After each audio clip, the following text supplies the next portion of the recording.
I'm like Richard, I've just learnt so much this morning, and I think with collaboration being one of the buzzwords this morning, the Marcher Skills Provider Network is a great example of this in action. Comprising 21 members, it includes universities, colleges and private training providers right across the Marches region. By working collaboratively, we aim to provide a comprehensive range of training programmes and apprenticeships that cover the key sectors the Marches need. This isn't always the case, but we strive to meet the skills needs of the region both now and in the future, and we're guided by the priorities as defined in the 2021 Marches Local Skills Report. Having current knowledge of each member's offer has been a challenge at times. However, the network has managed to pull together a database which is called the Course Finder, and that gives all interested parties the ability to see at a glance what's on offer and, perhaps crucially, what's not. In terms of new green technologies and the relevant training that will be required, our network will be focusing heavily on apprenticeships. We anticipate that by investing in the new and revised apprenticeships, infrastructure will also be in place to upskill the existing workforce. The Institute for Apprenticeships and Technical Education, which Joe Howe referred to earlier, have set up a Green Apprenticeships Advisory Panel. They will advise on two main areas: enhancing the current apprenticeships to ensure they meet the needs of the employers within the growing green economy, and creating new apprenticeships to reflect new occupations to meet the challenges to reach net zero carbon.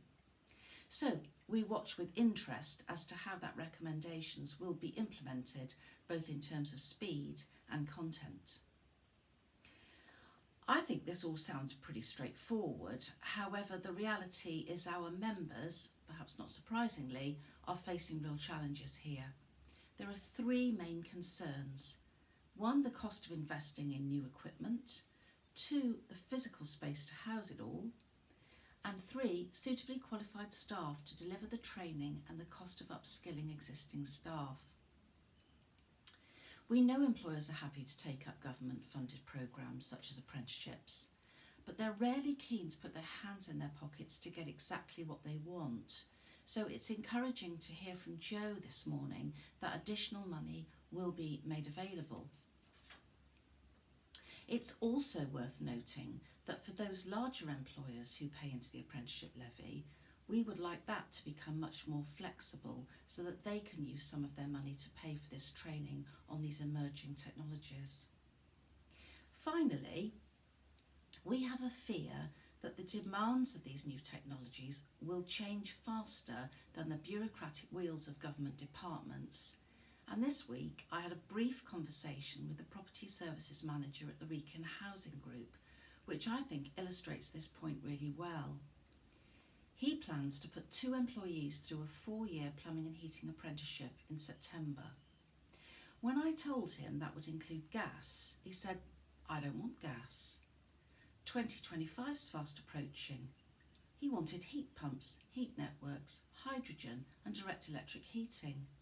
And so he's counting on that apprenticeship standard being revised during the 4-year period. We can only hope that the Green Apprenticeships Advisory Panel keep ahead of the curve and that we as training providers can afford to implement the changes needed just as swiftly. Thank you.